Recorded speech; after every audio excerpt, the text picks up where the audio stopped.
Alright class, this is day 2. It's Tuesday.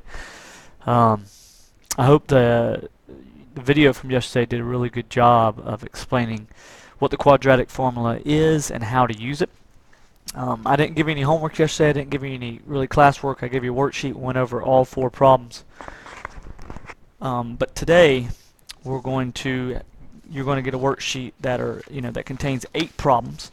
And so what I want to do is just kind of review what we did yesterday, do one problem together, and then the rest of them are all on you.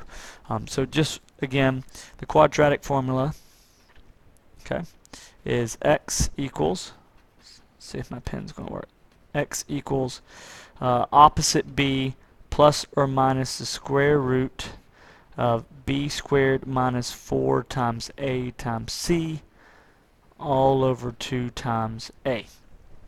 Okay, so that's the quadratic formula.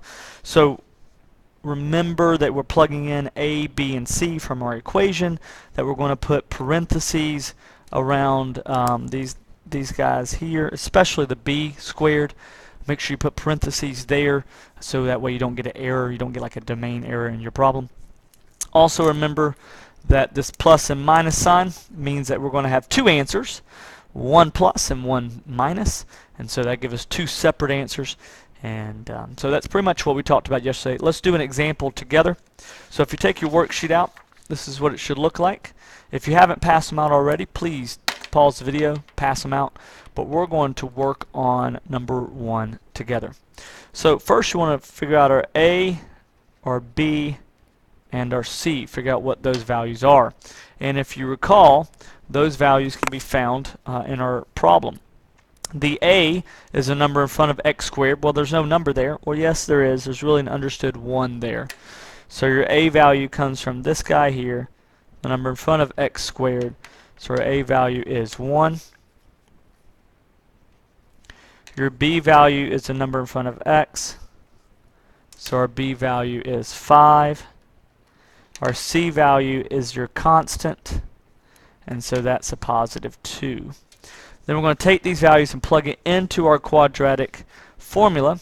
And so when we do that, it's x equals the opposite of b, so that'd be negative 5 plus or minus the square root of b squared minus 4 times a times c all over 2 times a. Okay? So now we're going to plug this in our calculator. We're going to get a plus answer, and we're going to get a minus answer. So when we plug it in with the plus sign, we'll get an answer. When we plug it in with the minus sign, we'll get an answer. And so we talked about that yesterday. So let's plug this bad boy in. So let's see. Fraction button first. Hit the negative 5. Hit it up. We're going to use the plus sign first. Second, square root, parentheses 5 squared minus 4 times a, which is 1, times c, which is 2. Hit the down button. 2 times 1. Let the calculator do all the work, and what do you know? You get this. Square root of 17 minus 5 over 2. However, if you were here yesterday, you know I'm not going to write it like that. I'm going to put the square root at the back end and put that constant number out front. So I'm going to get a negative 5 plus the square root of 17 over 2. That's my answer when I do the plus. Now, you would come up, hit enter, because we want to go over, instead of retyping it all in, we're going to come up here, and we're going to change that plus sign to a minus sign. Hit enter, and this is what we get. We get negative 5 minus the square root of 17 over 2. Some of y'all may be wondering, you may be asking yourself, well, isn't one of them just going to be plus here, and the other one's just going to be minus, so it's going to be opposite signs? Do I really have to type it in twice? No, you don't. If you get an answer out that's a fraction with a square root that looks just like this, and in fact your whole worksheet's going to look like this, type it in once, and then the next answer will be the same thing with the opposite sign. So that's it. You're going to go ahead and spend the rest of the class doing the next 7 problems.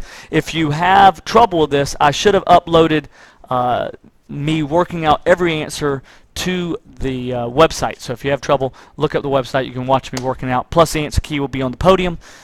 So, all right, have a great day.